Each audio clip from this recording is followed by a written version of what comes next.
नमस्कार. मध्य चीनमधून एक अतिशय हादरवून सोडणारी बातमी समोर येतेय. शांक्षी प्रांतातल्या एका कोळसा खाणीत झालेला भीषण स्फोट. चला तर मग उपलब्ध माहितीच्या आधारे नेमकं काय घडलंय या मोठ्या औद्योगिक आपत्तीच्या मुळाशी जाऊया. 90.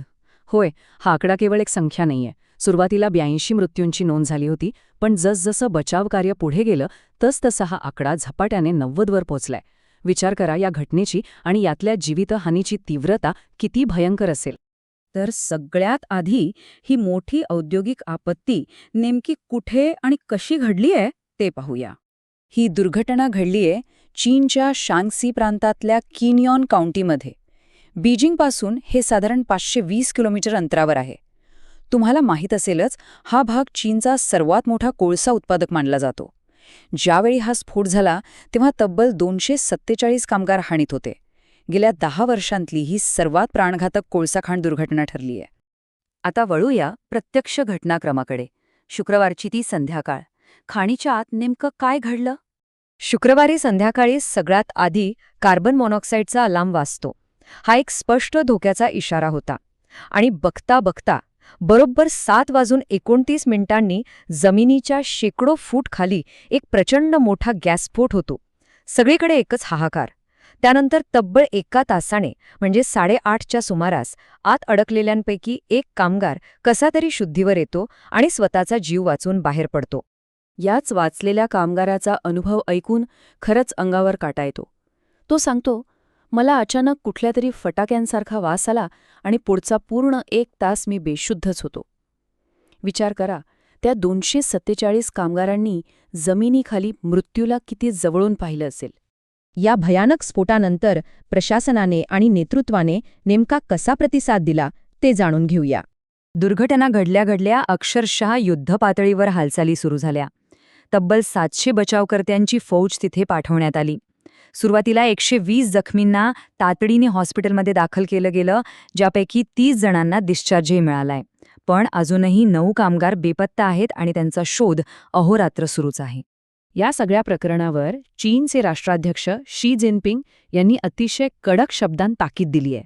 त्यांचं स्पष्ट म्हणणं आहे की बेपत्ता लोकांना वाचवण्यासाठी शक्य ते सगळे प्रयत्न करा आणि जे कोणी याला जबाबदार असतील त्यांना सोडलं जाणार नाही. म्हणजे सरकारचा भर फक्त बचावावर नाही तर कठोर कारवाईवरही आहे. आणि फक्त राष्ट्राध्यक्षच नाही तर पंतप्रधान ली क्यांग यांनीही लगेच सखोल चौकशीचे आदेश दिलेत. शिवाय उपपंतप्रधान झांग गो किंग स्वतः घटनास्थळी जाऊन बचाव कार्यावर लक्ष ठेवून आहेत. यावरूनच ह्या घटनेचं गांभीर्य सरकारी पातळीवर किती जास्त आहे हे स्पष्ट होतं. पण हा स्फोट अचानक झालेला अपघात होता की सुरक्षा नियमांकडे केलेलं दुर्लक्ष? या प्रणालीगत धोक्यांकडे नजर टाकूया. ही लिओ शेनू खाण वर्षाला तब्बल 1.2 दशलक्ष टन कोळसा काढतेय आणि ही एक हाय गॅस फॅसिलिटी आहे. म्हणजे उत्पादनाचा वेग प्रचंड. पण खरी गोम इथेच आहे. या खाणीची मालक असलेल्या टोंग जो ग्रुपचा ट्रॅक रेकॉर्ड खूपच खराब आहे. सुरक्षा नियमांचा सततचा उल्लंघनामुळे त्यांना 2024च्या सरकारी वॉर्निंग लिस्टमध्ये आधीच टाकण्यात आलं होतं. आणि हा निष्काळजीपणा काही पहिल्यांदाच झालेला नाहीये. हा तर त्यांचा एक जीवघेणा पॅटर्नच बनलाय. फेब्रुवारी 2023मध्ये इनर मंगोलियामध्ये खाणीत भूस्खलन होऊन 53 जणांचा जीव गेला. गेल्याच महिन्यात लुलियांगमध्ये 4 मृत्यू झाले आणि आत्ता इथे चक्क 90 निष्पाप बळी. सुरक्षेचे इतके कडक नियम असतानाही हे भयानक प्रकार थांबतायत कुठे?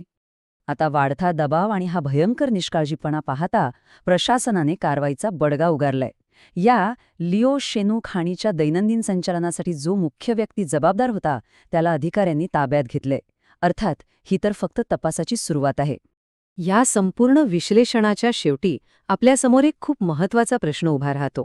अशा प्रकारची कठोर जबाबदारी निश्चित केल्याने भविष्यातल्या आपत्ती खरोखरच टाळता येतील का?